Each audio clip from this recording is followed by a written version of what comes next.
我跟他在一起2年多了，生活在他们家也有1年多的时间。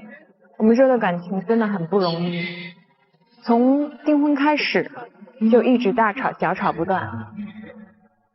我和我的家人都对他挺好的，但他总是鸡蛋里面挑骨头，有事没事找我吵架。当初爸妈就不同意我们在一起，现在想想他们是对的。从我到他们家开始，他们就把我当成一个外人，我经常一个人哭，觉得连个说话的人都没有。他现在嚷嚷说不过了，要回家，还说我们家对他不好。这日子我现在是一天也不想过了。他们还说我骗婚，明明都是他们的错，凭什么还怪到我头上来？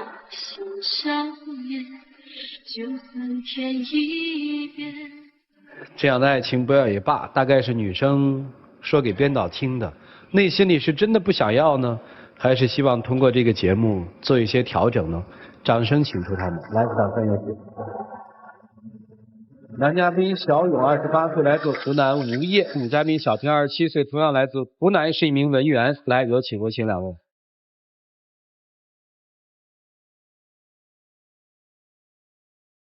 欢迎两位啊！愿意公开箱子里的秘密吗？愿意。小勇资料上面说没有职业是吧？现在啊，但是我准备创业嘛。这个2个人谈恋爱谈了多久了？谈了大概2年多了。片子里也提到了说他家人对你不是很好哈。对，刚开始我们俩没办酒的时候还挺好的啊，但是后来就是我住到他们家以后，然后就他们家对我就很那个了。你们俩领结婚证了吗？没领证呢。办过酒。对，他爸妈就是说把我介绍给他们家的亲戚朋友。不是办的那种农村的喜酒是吧？没有，我当时候说，要他们家给我一个正式的婚礼，他们就说我现在就是在他们家里面所有的亲戚朋友认识一下而已。正式的结婚酒，他说要等到我爸妈同意以后，然后等我们领了证再办，但是到现在都没有任何的回应。但是等于你们俩其实已经在一起。在他家就1年多了哈。对，我当时就离家出走，跟我爸妈闹翻了，我一定要跟他在一起。父母当时反对的原因是什么？我们俩大概在一起半年以后嘛，商量订婚。商量订婚的时候，他们家说给8万块钱的彩礼，但是到真正订婚的那一天就成了18800。当时我爸妈就说他们家这么小气，你以后会幸福吗？他说我以后肯定会后悔的我现在真的是很后悔没有听我爸妈的话那时候我爸妈让我不要这么着急的去他们家，这是对的。我现在想想真的他们就是对的那时候跟我爸妈闹翻，然后直接就跑到他们家拎了个箱子就过去了到他们家以后，然后他爸妈刚开始对我还挺好的然后后来就是住在他们家，慢慢的就总是说我这也不会做那也不会做，然后所有的家务活全部都安排给我来做然后我做完之后还在外面跟他们家所有的邻居亲戚都说我不懂事。因为我们那里的习俗它就是这样子的啦。你总是这样说，你们那边的习俗是这样子的，我在他们家就是一个免费的保姆还是倒贴工资的那种那时候我去他们家那边上班我就想用这18000多块钱的彩礼钱买一辆二手车然后因为每天上下班要1个多小时嘛他爸妈就是死活都不愿意把那个钱给我，说他们家这里紧张那个小店子要钱，这里要用钱没有钱然后后来有一天他们家表弟盖房子，他爸妈一下就拿出了10万出来了，还把我交给他们家的那个工资卡里面的钱3万多块钱全部都取出来一并给了他，也没有经过我的同意，也没有问过我愿不愿意把这个钱借给他就直接拿过去了那我不是把你们当成我的家人了吗？然后那个钱的话那借过去他又不是不会还。那当初为什么我要用这钱去买一辆二手车的时候你就不愿意呢？那二手车没必要买了，我不是答应给你买辆新车吗？新车我看到了吗？我有吗？你妈把那18000多块钱都拿回去了然后我找你爸妈要这3万块钱，别的我也不多要，我就是说把我交给你们家这3万多块钱我要回来，现在我要回来。不是你交的家里这是什么钱就是我辞了工作去他们家那边找了工作然后找了工作大概1-2个月吧，他就跟我说他们那边全都是男方管钱，让我把工资卡全部交给他们，以后要用的话再从他那里拿。那确实也是这样子我妈妈的钱也是给我爸爸管了。这是你们那个习俗吗？对呀。你骗谁呢？对啊，我在那边生活了这么多年，我怎么不知道？我们家离他们家也不远，我们家怎么就不是这个习俗？那不是你非要跑吗？怪谁呢？对不对呀？接着说，还有什么事儿？把钱交给他们家以后，我从此以后就没有用钱的地方了，1分钱也拿不到。那次我跟我同事去逛街，我想买个200多块钱的护肤品嘛，因为我去他们家以后基本上没怎么保养，脸上都起皮了，我就说买一个好一点的。回家跟他说，我说我要200多块钱去买个化妆品，你知道他怎么说的？你这皮肤要用200多块钱的吗？超市里面10块钱就可以了。本来就是啊，我妈妈他们也就用10多块钱的，200多块钱的，那不是浪费吗？你们俩谈恋爱的时候他就这么抠吗？谈恋爱的时候还没有这样呢，那时候还挺好的啊。就结了去他们家以后就变成这个样子了。好，接着说。还有一次，我跟我同事逛街，然后饿了嘛，买了那种小蛋糕，然后还有一些就剩了带回去给他和他爸妈吃嘛。然后为了这个事情，他妈把我说了1个月，说我浪费败家。然后跟所有的人都说了。你就买了这么小一个蛋糕要10几块钱，那他们这种爱捡捡的，那肯定会说了啦。我又不是天天买，我只是偶尔就买那么一次。为了这个事情，他妈以后还让我天天回家，按时给他们家做饭，然后也不让我出去跟朋友聚会啊、去玩啊、去逛街什么的。我看这些事儿应该是1年多生活长期积累的哈。现在让你下定决心说我不跟他过了，叫分手的原因是什么？就是他们家表弟盖房子，从我这把工资卡拿了3万多块钱嘛，我就跑过去跟他爸妈理论，要把这3万多块钱拿回来。他结果一耳光就打过来了，凭什么打我呀？我在你们家为奴为婢的。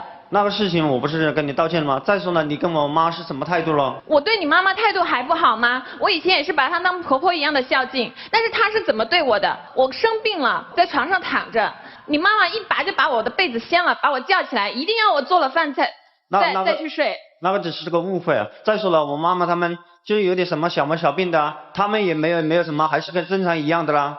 再说了，我那天，干嘛不干呢？每次我累的时候想让他过来帮点忙，他妈妈马上就把他叫过去了。他说我儿子很宝贝的，这不能干，那个不能干，我也是人家的宝贝女儿，凭什么就让我干呢？你还说你创业这个事情，我一下就想起来了。你创业的那会儿，天天在外面喝酒，然后半夜3更才回来。那不是陪朋友吗？我现在创业的话，那肯定要跟他们打交道啦，喝点酒啊，陪他们去玩一下，吃个饭啊什么的，这很正常的啦。你所做的事情都是正常的。我为了这个事情跟你吵架，你妈妈帮过我吗？你跟你妈妈总是站在同一个战线上来说我、责骂我。他的叙述是事实吗？是。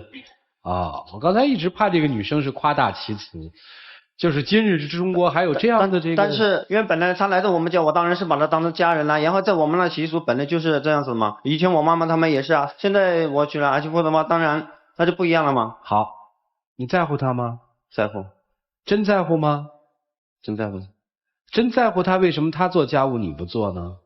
因为本来家里的习俗它是这样子的嘛。什么家里的习俗？你们家还有什么习俗？我有时候也还要出去忙自己的事情吗？你忙什么事儿啊？你这不失业吗？是啊，所以我现在我要到外面去到处跑嘛。我跑什么呀？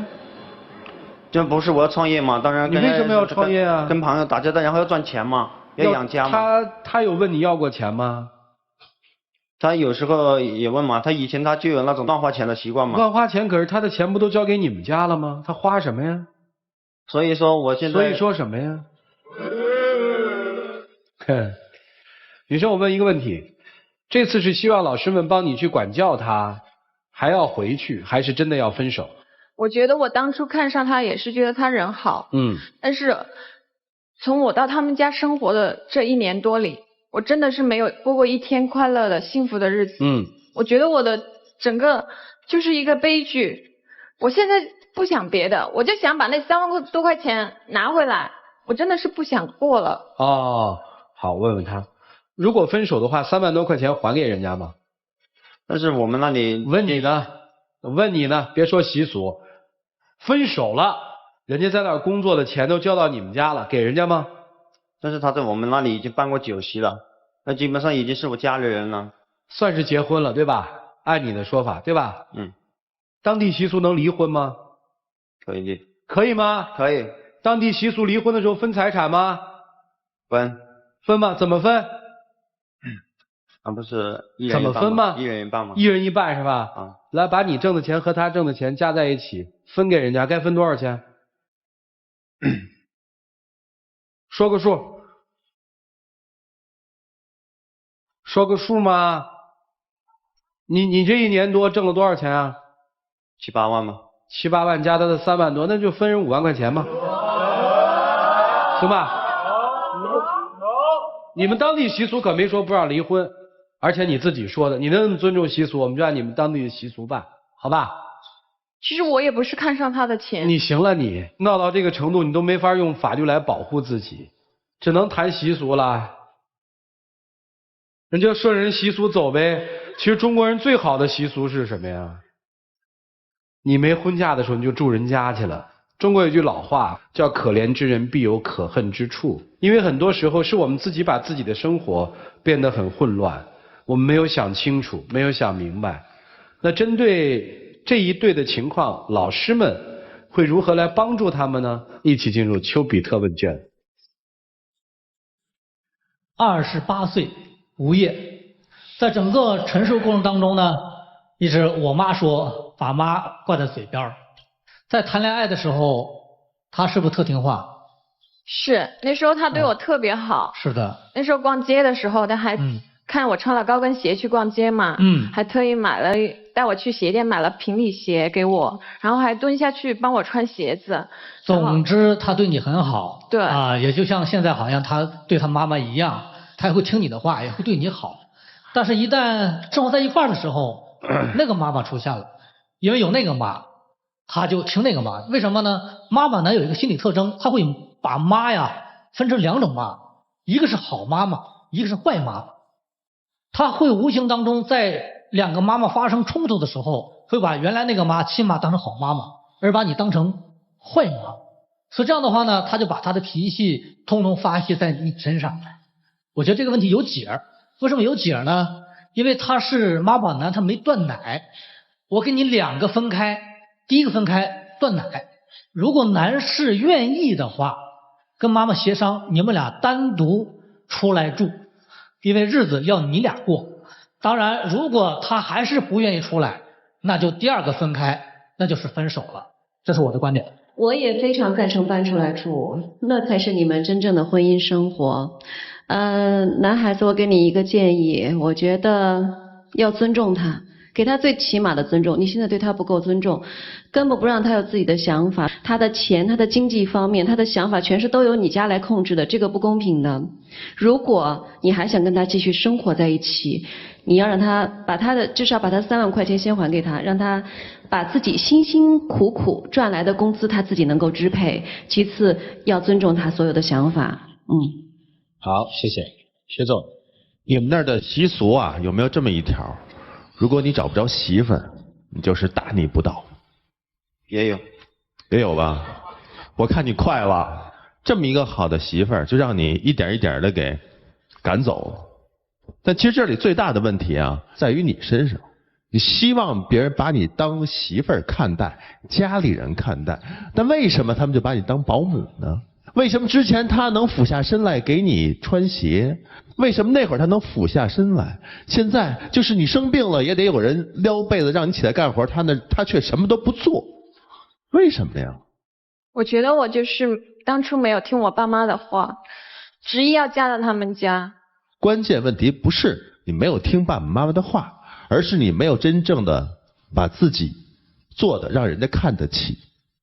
说好的彩礼，对方砍价了，从8万到18800，你认了，对方你的形象一下就从8万到了18800。那个时候我觉得感情这个事情不能靠钱了。我不是说让你一定要8万你才能嫁，而是你的腰没有挺起来。你要问为什么说好的事情变了，得有一个原因吧。一次又一次的不平的待遇。你是有收入的，却支配不了200块钱，你谈什么话语权？你一步一步是在断送自己的尊严，你还想期望他们看得起你？真当家人吗？只是一个家用而已。所以说，先把自己腰杆挺直了，之后你才去再审视这个爱情，就这个人，他能不能适合跟你在一起？但至少我看不出他对你的爱。既然没有爱，为什么要跟他在一起呢？说分手之前，先把自己该得到的得到，好吗？就这样。平心而论，从外貌和气质上来说 ，OK， 从个人能力上来说，你有工作，他没工作 ，OK， 从爱的奉献上来说，你爱他比他爱你要多得多 ，OK， 那你们俩怎么会走到一块儿呢？是爱情吗？我想不是。后来想通了，是因为什么？是因为你的父母，你的父母的执意反对和坚决的那种跟你的争吵，促使你更快的走入了火坑。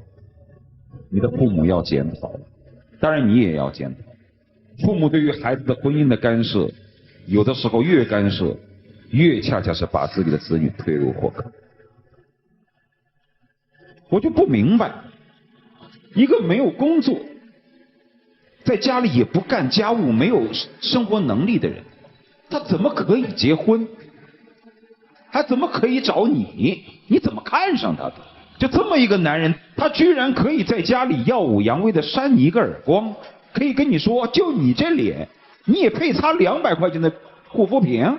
他怎么配说出这样的话？我就不明白。你说，即便是家里能挣钱、有本事的男人，在家里也不会这样。就他居然能够说出这样的话，是谁给你在撑这个腰？还是你根本就没脑子？中国有句老话叫上赶着不是买卖。如果买卖的双方其中有一方急于成交，就一定要付出代价，要么降价，要么就附赠产品。你不就是这样吗？你急于求成，死乞白赖的要住到人家家去，那你显然就不值钱了嘛。父母一定跟你说过，男方家不重视你，不要嫁过去。如果那个时候父母不跟你吵，不跟你闹，而是平心静气的跟你聊，你也许没有搬得那么快。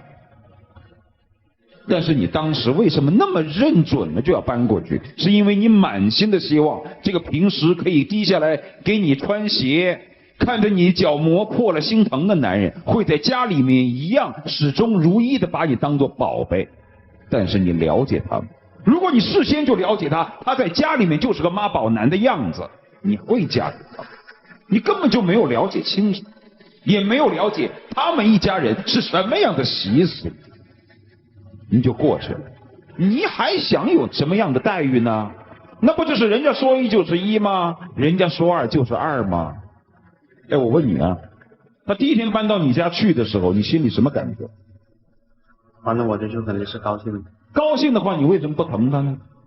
你说你没有能力结婚，你结了婚，结了婚你不好好过，不干家务活，不出去工作，你就是2个字：废物。你啥也没干嘛，说你干嘛要结婚呢？所以人家父母反对你，完全是有理有节的嘛。搬出来是一定要搬出来，过自己的日子，否则的话一辈子让人瞧不起。至于这个感情是否要继续延续下去，我真不了解你们俩之间有没有爱。好吧，我就是这个建议。谢老师。有一个事儿我想问一下，那个女方现在你搬出来她家了吗？我现在没在他们家住了。在哪住呢？我搬到了我们公司附近，因为跟我爸妈赌气，我也没敢回去。啊，那现在是什么关系呢？你们俩？有一段时间没有联系了吧。OK， 我是特别担心你还住在一块儿，只是因为那3块钱没有离开。我觉得你大胆的走，没有钱也走。回家去，父母不会不原谅你，不要置气，回家去。难道非要父母低下脸来求你吗？都是你自己的错。我觉得我当初没有听他们的话，我都觉得没脸回去。嗨，我认错了人。你在父母面前要什么面子呀？你在他们家里面都没有要自己的面子，反而到自己父母面前说我拉不下这脸。你好好琢磨琢磨吧，女孩。钱可以不要，只要人在，大把人生供你去挣钱，那点钱不算什么。我其实一贯希望站在一个更中立的角度，但是在这个题上，我有一个特别坚定的一个态度，你要拿出从你家里私奔的勇气和决心，离开这个男人，你就幸福了。接下来的时间留给你们自己一起进入柔顺拉芳黄金60。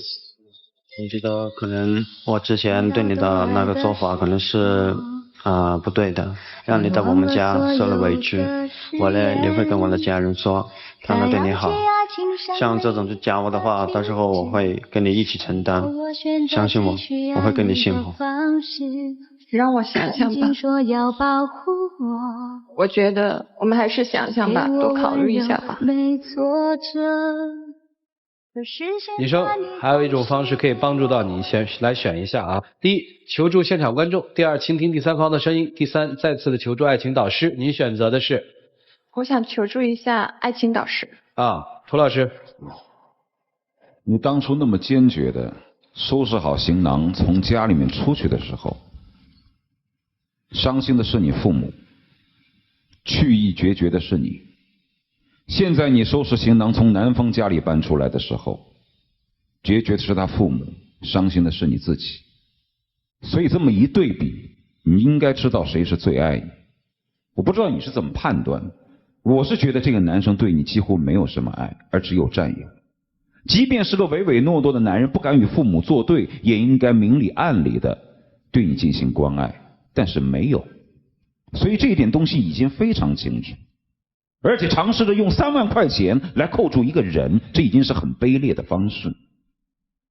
所以说，即便他曾经对你有过心动，但我认为他没有爱的承担。跟这样的男生在一起，父母痛苦，你痛苦，将来他也痛苦。就这样。谢谢，谢谢老师。现场牵手成功的嘉宾将会获得由 Bloom 暴龙眼镜提供的情侣太阳镜。两位换箱子。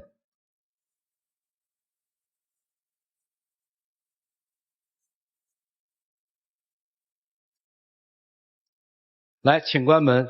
我特别想说，就是电视机前的一些姑娘，当你在情感当中受挫的时候，你要想明白一件事情，其实这个世界上对你最亲的人，应该是跟你有骨血关系的人。所以当碰到困难的时候，首先要想到的是父母和亲人。而作为父母和亲人来说，不管孩子做的多么的违背你的意志，当他们需要你的时候，一定要在第一时间帮助他们，否则大家都会后悔。不知道这段话这个女生听到以后怎么样？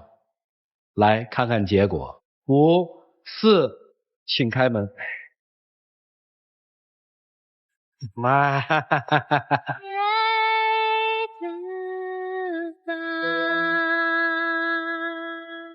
就还是一个问题啊，给人钱吗？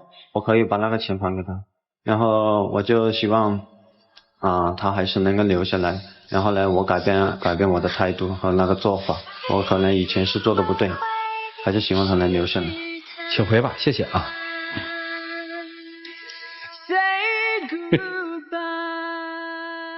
你就觉得他最后那表白对他有感情吗？但是你就想，就这么个男人，就有女人喜欢呢，